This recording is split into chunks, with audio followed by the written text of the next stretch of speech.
Hey, what's up everybody? It's Mike from Cornfield Customs back on the channel. Today I have to make a set of 2x4 by 120 wall Mandrel bent frame rails for 47 to 53 Chevrolet pickup truck. So stick around and check it out.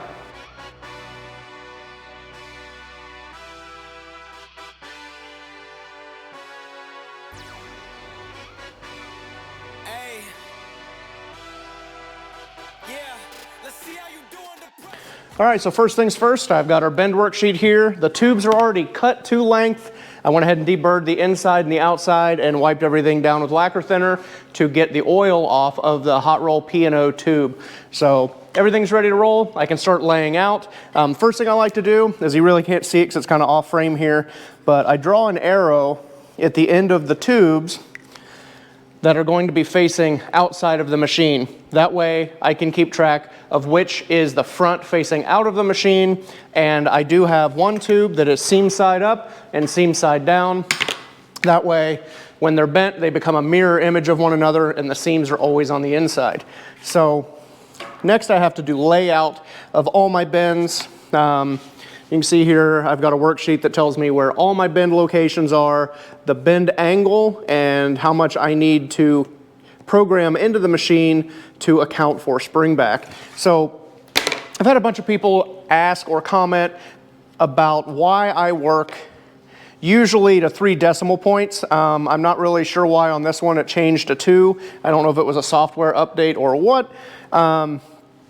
Even some of these numbers are to a single decimal.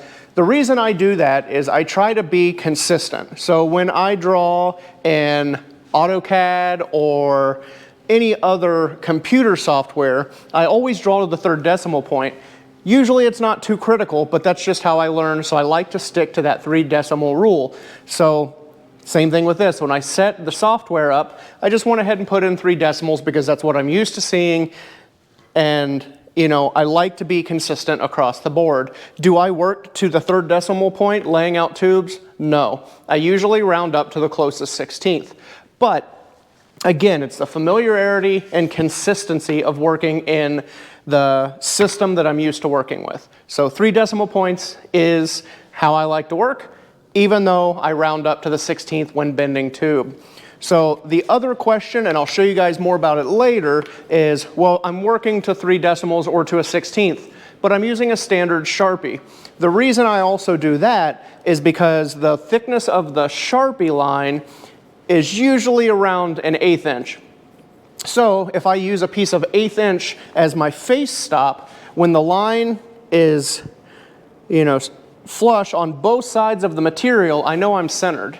Again, it's just the ease of consistency. I'm not really, you know, yeah, this is a thick Sharpie mark, but the way I do it makes it consistent. And usually on tube bending stuff, over a 16 to 20 foot stick, I'm within a 1/16 of an inch of the written program by the time I get to the end, which for me on a frame rail within a 1/16 of an inch is pretty awesome, especially dealing with the inconsistencies in tubing from the mill. You know, like it could be a little thicker, a little thinner. The you know, the molecular design of the tube could vary just a slight bit, and that could change the way things bend. So, you know, there's reasons why I do things the way I do, and especially with the Sharpie and the way I lay things out. Hopefully it'll make more sense when I show it to you when I'm actually bending. But that's kind of why I work off the print and 3 decimal points and use a thick Sharpie. I'm not claiming to say that I can get within 3 decimal points to a Sharpie mark, but it's just the way I started doing it and it's worked for me so far. So that's enough babbling about markers and 3 decimal points. Let's get to laying this tube out.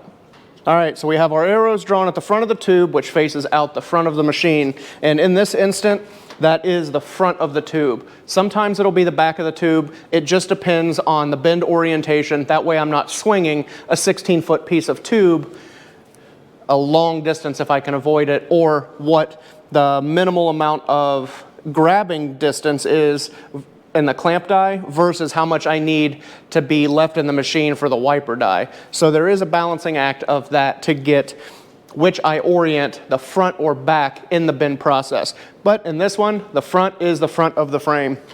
So I'll come to bend 1, and that bend location is at 1 3/4. So I'll come in and mark right in the center of 1 3/4, and I'll just make a note that that is 17.2 degrees, and I'll do that on both tubes. So bend number 2 is at 11 15/16. So same thing, mark 11 15/16. Bend number 2 is also 17.2 degrees. So I'm laying everything out on the top right now, and then I'll come back and I will mark all the way around the tube, because the tube is going to be flipped to get the bends going opposite directions. So I'm just focusing on the top of the tubes at this point. Bend number 3 is at 113 3/4. So 113 3/4, and that bend angle is 22.4. Bend number 4 is 127 3/8, and that angle is 43.1 degrees. And if you remember looking at the worksheet just a minute ago, there is a bend angle and a spring angle. So I'm marking everything to the spring angle because that's already calculating in the amount of spring back I need per degree of bend. So like this one is 43.1, that is our programmed spring angle, and our actual desired bend angle is 41.8 degrees. So the software is calculating how much I need to program for the spring back curve. So bend number 5 is 144 3/4, and that's 21.6 degrees. So from here, I like to work from this end back to the front, just double checking that I have my marks correct. Because every once in a while, you make a mistake, and it's easier to find now than later. All right, that looks good. We'll pull the tape measure off. And we'll take our square, and we will complete our lines. So the first line I don't have to take all the way around the tube, just because it's the first one with the arrows facing up and forward. We know that bend is not going to be rotated 180 degrees.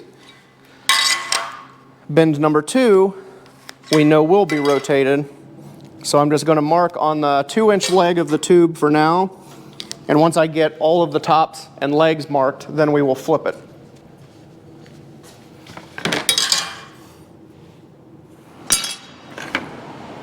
I'm just going to flip the tubes up so I can do our remaining mark, which will be on the bottom of the tube.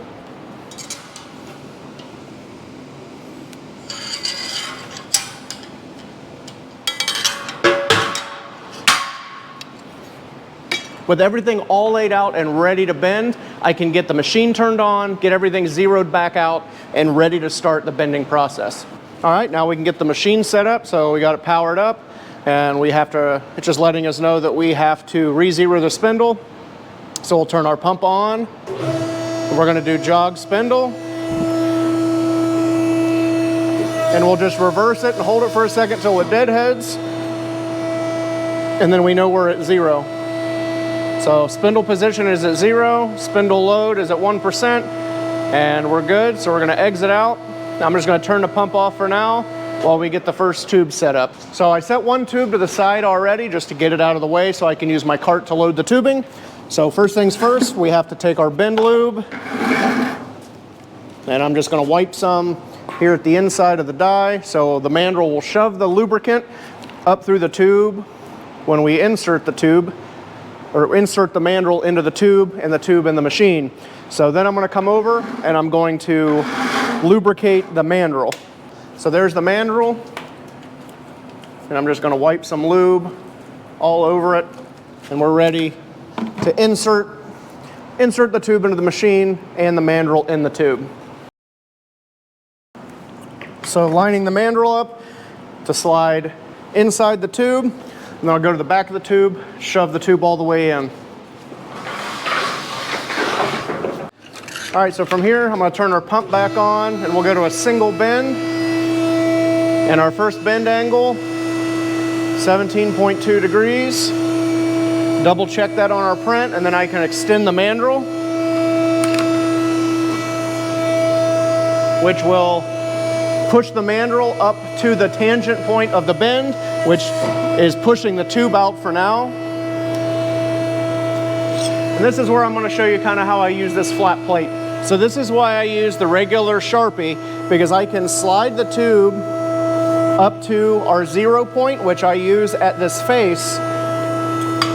So if I put that flat 1/8 plate up against it,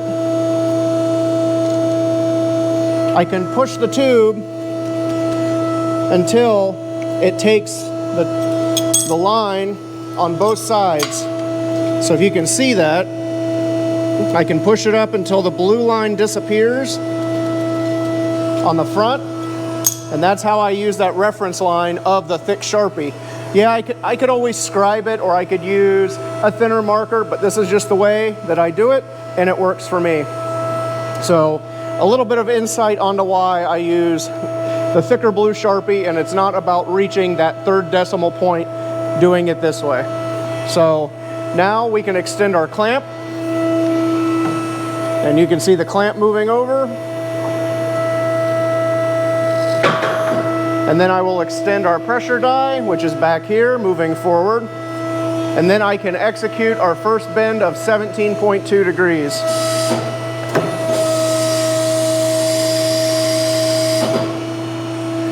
And then once the machine stops, I'll retract out the mandrel, which is now pulling the mandrel back away from the tangent point of the bend. Retract the pressure die.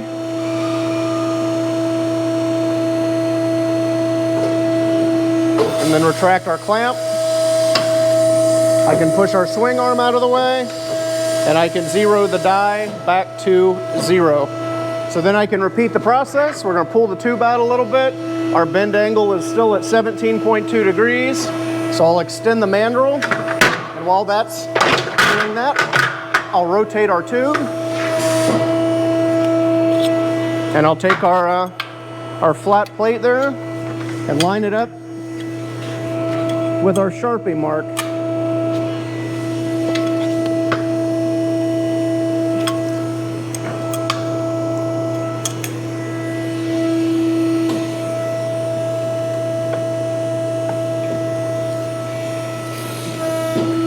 So that was the clamp die coming over to hold it in place. Now I have our pressure die coming in, and when it's set, we'll execute the second bend.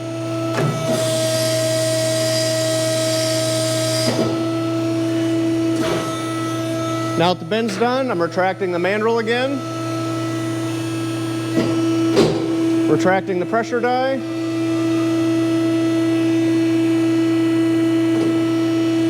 and retracting the clamp die. Move the swing arm out of the way, and I can reverse the bending die back to 0. Next up, I have to extend the tube all the way out to our 3rd bend, which is at 113 3/4 inches. So I'm going to slide this all the way out while the mandrel is being extended.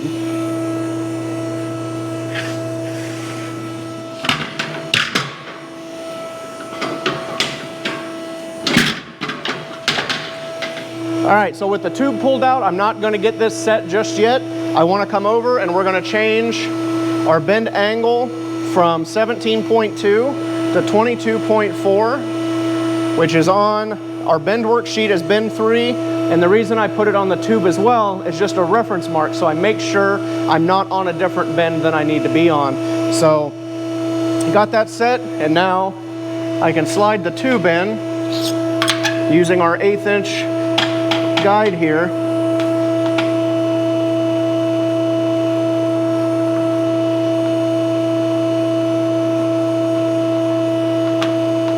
Just until the line goes away.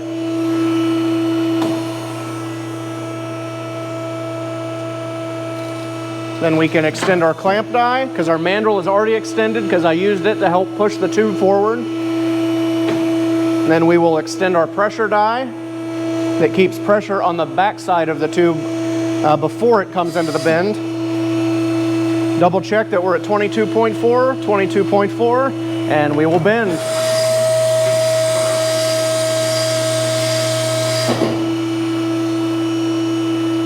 Then we'll retract our mandrel out, retract the pressure die,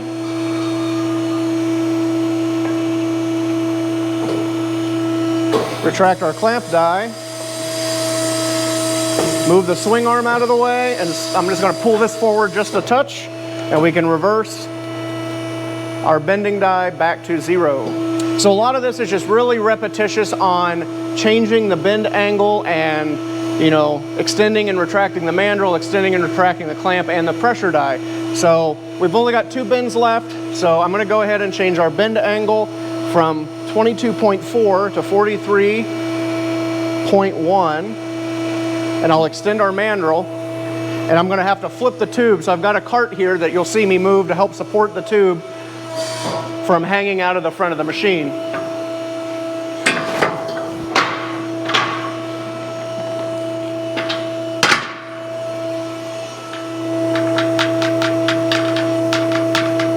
So lined up our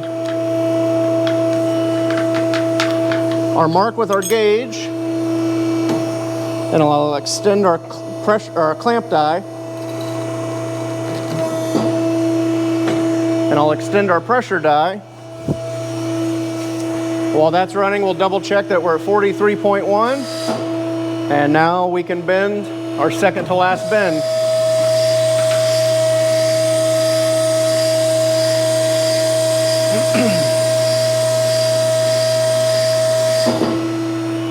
So I'm going to go ahead and just push our cart under to help support the tube.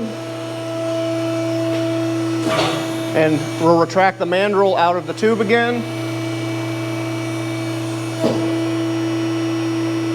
Retract our pressure die.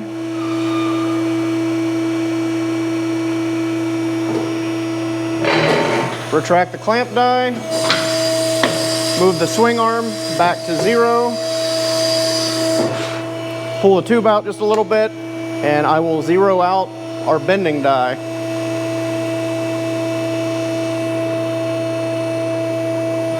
With it back to 0, I'm just going to go ahead and change our bend angle to 21.6 from 43.1, and that'll be our final bend. And I'll extend our mandrel, and I'll rotate the tube while that's extending.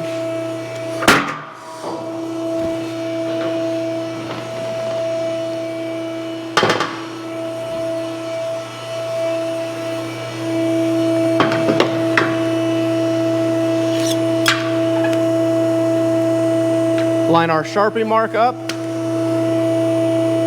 with our gauge. We will extend our clamping die, extend our pressure die, double check that we're at 21.6, and we'll bend our last bend.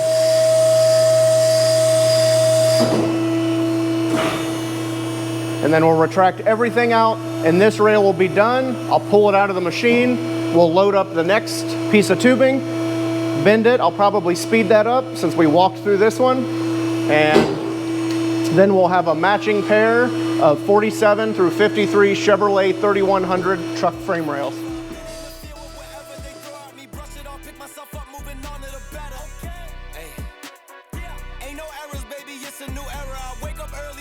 Like I'm Kesha, I get to the paper, boy. Extra, extra.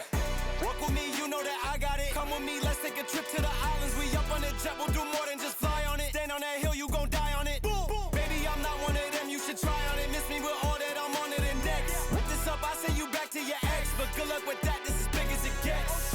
Hey, let's see how you do under pressure. Let's see how you do under pressure. Give them a name to remember. Hey, let's see how you do under pressure. Let's see how you do under pressure. A moment can live on forever. Yeah. Oh shoot, they don't let me shoot a whole clip. Firepower in this coalition. We just turned the field into a demolition. It was desolate, but I had premonition. I was training for war, every exhibition, every extra mission, every enemy listening. Get off my dick, I got bad intentions. Make it right every wrong, and I'm back with a vengeance. I show you the ropes. Peace in my town, I can show you the coast. All right, there you have it. 1947 to 1953 Chevrolet 3100 pickup truck frame rails, Mandrel bent, and 2x4 by 120 wall rectangle tubing. So thank you guys so much for checking out this video as well as many of my other videos. I've got lots of good tube bending content, overall fabrication content, and a lot more stuff coming up in the 2024 season. So make sure to stay tuned, tell a friend, drop me a comment, anything you can do to let me know what you guys think of the channel and spread the word of what's going on at Cornfield Customs and at the Cornfield Customs channel. So again, thank you guys so much for checking it out. If you haven't subscribed yet, please become a subscriber. It helps so much on the channel, and we will catch you guys on the next one.